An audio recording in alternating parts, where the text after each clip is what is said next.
Hello, welcome to our Bond Now. This is now our seventh one of these that we've done. To our live audience, fantastic. Thanks for joining us.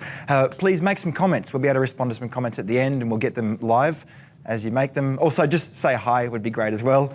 So look, today we're talking. I'm here with two of our students, Zana and Mona. My name is Christian Moro, and we're here talking about how we use modern technology to assist learners in biomedical science, physiology, and anatomy. Traditionally, physiology and anatomy have been quite difficult subjects, very focused upon rote learning, and students haven't been all that enthused and engaged with them. So one of the things we're doing now is really trying to make it a much more interactive experience when you come to class. So we'll get these guys to give us a hand during it. The big change at the moment in the higher education landscape has been an appeal of students to study off campus, in general, internationally. There's a goal for Australia to have 110 million students enrolled in these massive open online courses by 2025. So the Australian government through Austrade are aiming to get about 10% of the world market of education into our MOOCs.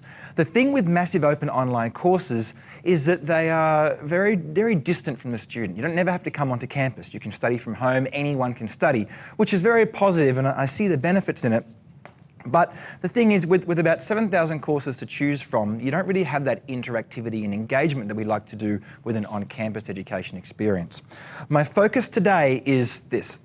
If you can study online, if you can study elsewhere, you can be at home with a glass of wine in your pajamas doing your lectures, why come to class? Why is there a need to come onto campus? And when students are on campus with us, what are we doing to make it worthwhile? And this has been a big exciting area in the field of technology, where we can use technology to really enhance the activities of students and the learning that we do in anatomy and physiology while in class. So today's focus is very much on not the tech that we put up online, but the tech that we do when students are here with us. So what are we doing to make it worthwhile? If you're going to come to class, how is it worthwhile? What are we doing to make the learning experience different? Standing there and orating like a traditional lecture style doesn't really work that well, because that's actually better presented online. You can sit at home, watch that, pause when you want. So if you're students and you're in front of us, how do we engage? These guys are going to give me a hand getting some stuff together. Do you want to go and grab some things? And we're going to focus on this, interactivity that we use to enhance the learning experience. The first thing is this. Mixed reality. There's a lot of technology now which enables a very directed and individual learning experience. In a class at Bond University, we have very small classes relatively, but we do focus on trying to get that, even in a diverse education environment, trying to get that individual experience, individual learning through. And we do this through a few things: mixed reality, grouping the three together, virtual reality, augmented reality, and then using sort of pseudo 3D tablet technology and other things as well. This is our Oculus Rift. So this is one of the devices that we've started using quite a lot. Every biomedical science, health science, exercise science student now at Bond has used virtual reality. VR is useful. This came from the desire to teach in a different way. We found that if this muscle can, when Twinchin moves the eye in that direction, how do you explain that? How do you explain 3D objects in space? How do you explain muscle movements? By drawing a picture on the board or from 2D images. In the past, that's how a lot of physiology and anatomy were taught. 2D images in the textbook, try and learn it without really understanding that 3D grouping and location of objects in space. So this has been useful. This actually came out of a need for us to show those 3D objects, to show different areas of the brain and the skull and the spine, and understand the attachments in different areas around those models. So virtual reality works as sensory deprivation. In a way, we actually put you completely in the environment where who wants to wear it? Zane, come on, yes, put that on, see if you can put that on. So what's actually happening here is that Zane's complete ears, her eyes, will actually have her as well holding onto a controller. If I put this in front of you, and so now we've actually got her in an entire learning environment. So in VR, we'll have, and I'll show you some There's a few images here of students actually using it, and we do this quite a lot where she's now inside a model. You can be inside the heart as it beats, inside the skull, running down inside the spine, and looking around and seeing all the different features of it, seeing it in a whole different world. But it's called virtual reality because it encompasses you. Your hands are in the zone, your ears are in the zone, your eyes are in the zone, there's no other space around you. And even in a really busy classroom or a very sort of hectic environment, you can put this on and be completely isolated and in your own learning experience.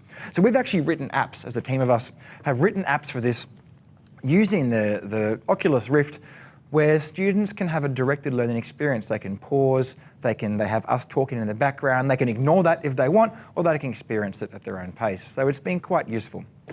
So the next thing that we're using, thank you Zana, is this. This is another way to do it. The thing is that the Oculus Rift does plug into computers. We've had a lot of support from NVIDIA Corporation and different computers to actually help us run and work the VR through the high capacity, high graphics rendering PCs. The alternative to get to more students is actually using these, using a mobile-based technology that doesn't require a computer to be plugged into. So that is, Mona's got her phone here, fantastic, thank you. All that happens here with the Gear VRs that we use in class quite a lot is it clips in and we now have, there it is, just to help darken it, a little screen, and then we now have Mona in a VR environment. We find the Gear VR, because it's not plugged into a powerful computer, can't render models anywhere near the amount of detail as the Oculus Rift, but it doesn't matter for small things. So the brain stem, other parts of the spine. So certain and set models, the human brain we're using, and it's actually been quite useful. So that's been great. And then Mona will put this in there, which is good if you want to reach out. This is a problem, you do get blocked. Reach out and hold that, and that works quite well. So that's been really useful. So this is our Oculus Rift in our virtual reality environment. Thank you, Mona, for that. Zana, I have a small favour. Can you go and get the HoloLens? It's in my room. It's in the bookcase on the right. Yeah. Thank you. So this is I thought of something else I can show you as well, which would be great. Here's an example of the heart as a lesson. So this is students, I'm not sure if it comes out very well on the computer. Is it coming out on the live stream very well? Hopefully you can see it. This is us moving through the heart, removing layers as students go through. So they're inside the heart, they're walking around, they're moving, they're experiencing it. Hopefully that's quite useful. There's an example of a brain. I've actually hypercolorized this one to really show the differences between the modes. So as educators, this technology does empower us to really show students what we want. The fact that we're able to design and create these ourselves, edit them, tweak them, present what we want, has been quite useful and interesting. We don't replace cadaveric specimens, cadavers and bodies and human resources at all. This is very much there to supplement it. These anatomy and physiology resources help us teach the students, help that learning experience without replacing any traditional methods. So cadavers still are very much the best way to learn for these sort of models, but because of ethical, financial, supervisory constraints, students can't just come in at any time and use them. So now this allows us to set up our facilities to be very much a self-directed learning environment where it's done in structured lessons, but students can come and use them at any time, even through their mobile phone. So eventually we'll have these available for our students to use and take home and actually have VR devices as more phones become compatible. Thank you, Mona. So this next one is augmented reality. That's virtual reality. Virtual reality very much takes control. It takes over the environment, puts you in that space. There are some negatives. We've done some research on this, I'll mention it in a little bit later. And there are things like some students find they like to write. They like their hands to be in the scene. If you spin around too much, you can get quite dizzy. So we also use augmented reality. Now, augmented reality is simply using, I'll get it set up and running while we're talking, but augmented reality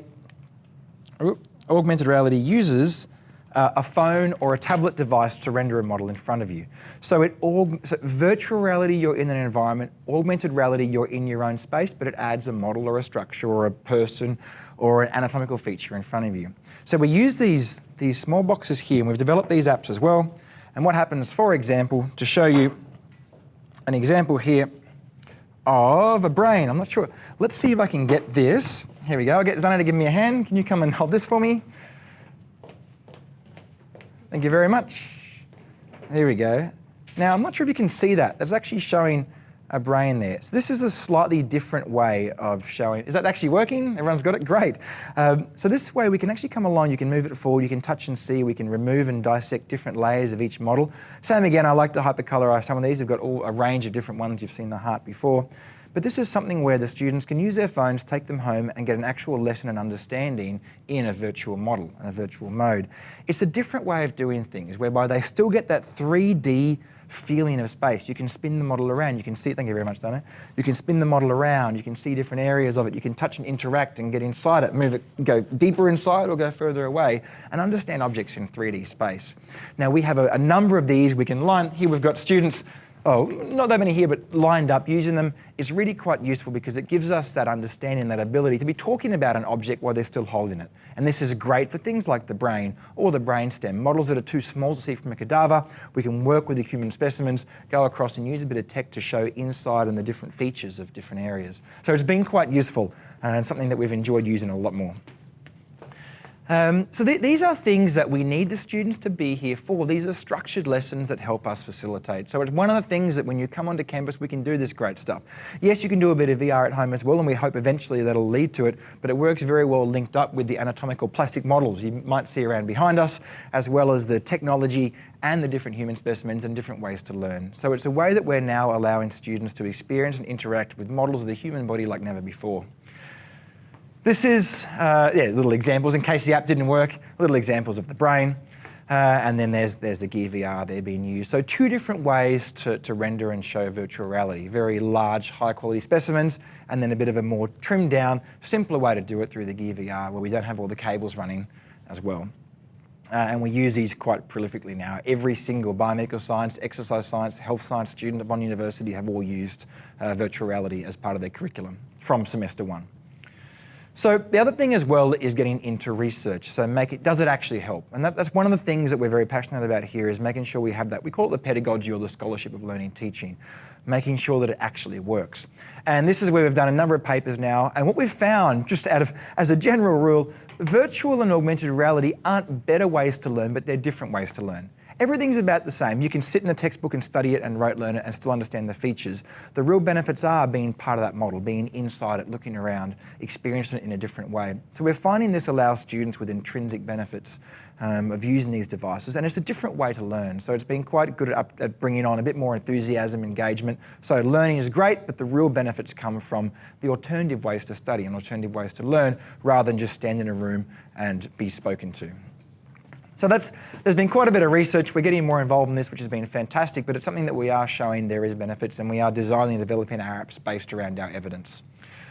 The other one is 3D printing, and I'll mention this because it's a bit of an old, I know every school's doing 3D printing, it's not that new and great, but this is an example for me as an educator using 3D printed models in class. We've got a few more. Do you want to let's grab a couple more.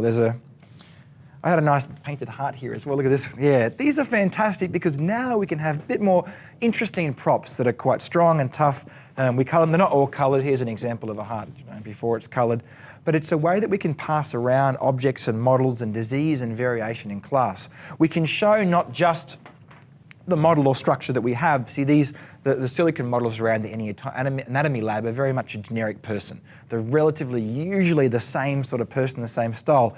With 3D printing, we can get minute variations, hand them out to students, and they can see exactly with their hands how it's working. So this has been something interesting as well as an educator that's using a bit of it's funny to call 3D printing an old tech. I guess it's kind of still a new tech, but using old technology like 3D printing in class. And so this is something that's been quite useful and interesting, and also allows students to experience things hands-on.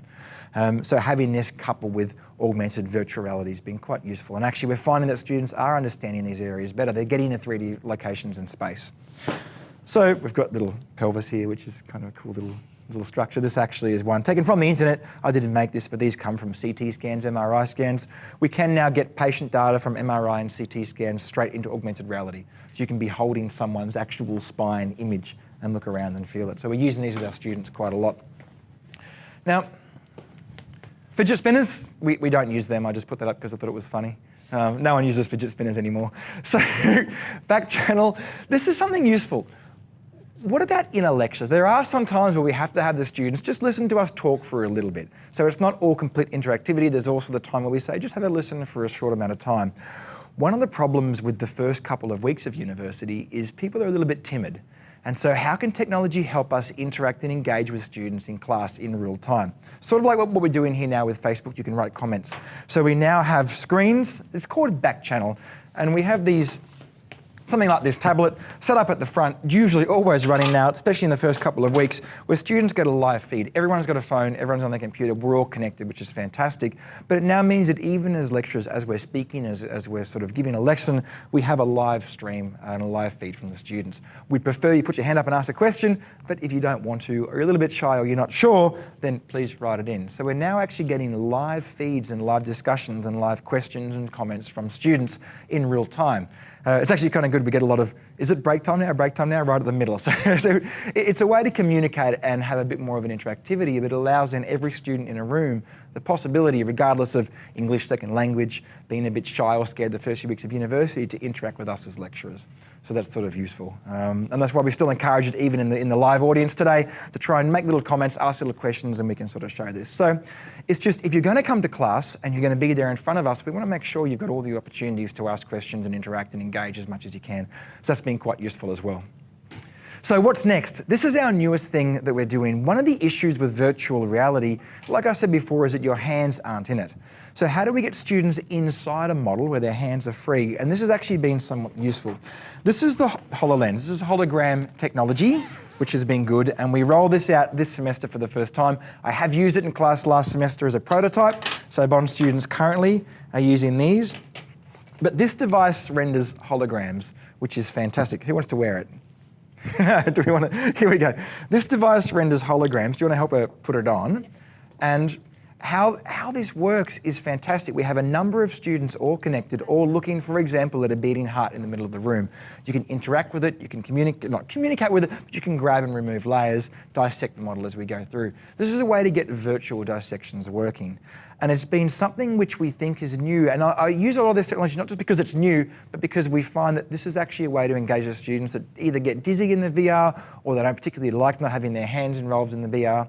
And it's a way actually to use holograms to teach so that we can have human specimens and then also move to the side in a structured lesson, put these helmets on and the students can all see the same model and we can interact, talk about it, walk around it in real time. And it's been something incredibly useful as an educator to have a huge heart to talk about, to look and go inside and even walk inside it and look around while everyone else is doing the same. So we're very excited about this new technology, the holograms, and we'll start rolling this out from this semester onwards, but it has been used in the past and we have some effective lessons, so I'm very, very excited about it. And I think it does meet the need of a lot of the students where VR and AR was great, but we could have done better for them. So we're very excited about that. Oh, and there's little examples. So there's a few things about marketing, but I think we're doing something unique here. So we're actually designing and developing all these lessons. I've been working the last few weeks on developing a HoloLens series of lessons for different models that work quite well. So thank you very much. I appreciate you joining us. Thank you for those live streams and on YouTube. Any questions? Has technology made a big difference for students in health sciences and medicine? I think so. We found, not us in general, but the research is showing that in particular anatomy and physiology haven't just been generally, universally somewhat disliked by students because of the rote learned content they experienced and very traditional ways of teaching it, but actually is becoming a barrier for entry for students doing something like undergraduate pre-med or biomedical science, doing a lot of anatomy, not finding it useful and then finding their results weren't very good at that. So now we have a way that students are actually engaging and interacting with the models. They're enjoying anatomy and physiology a lot more. The grades are increasing, the student experience is increasing. So these are no longer difficult subjects with a barrier for entry, but they're actually, I didn't actually repeat the question, I'm sorry. They asked, yeah, does anyone know what it said? The question was, have VR and AR made an impact for students? And we think very much so. It's a different way of presenting the models, and without this technology and the silicon models, there really wasn't any other way to present 3D objects in space. So it's one of the things that we can see this a bit like, well, they're just using the new technology. Education technology, look, the very first teaching machine was invented back in 1928. And ever since then, education technology has gone through these periods of hypes and then flopped and failed and fizzled out. And there's been years and years and years of edtech innovations. The big difference now is that this is working. We're in a different time now where the technology I've presented to you now is backed by billionaires. These are huge companies investing in technology that can be used in education like never before. So we're finding this is a bit of a paradigm shift. This seems different and appears different when we use it with our students and EdTech in the past, where now we're actually in consumer level devices that are able to make a genuine difference. And this is something interesting. And so we always approach EdTech with a bit of caution, as we should after years of issues with it, but this is something different. And so I genuinely think this is making a difference, particularly in anatomy and physiology for students in health science and in medicine. And it's increasing results, increasing interactivity, increasing that engagement, and it's empowering us to teach the way that we want to, with 3D objects and 3D models, rather than simply erase from a 2D sketch. Thank you very much.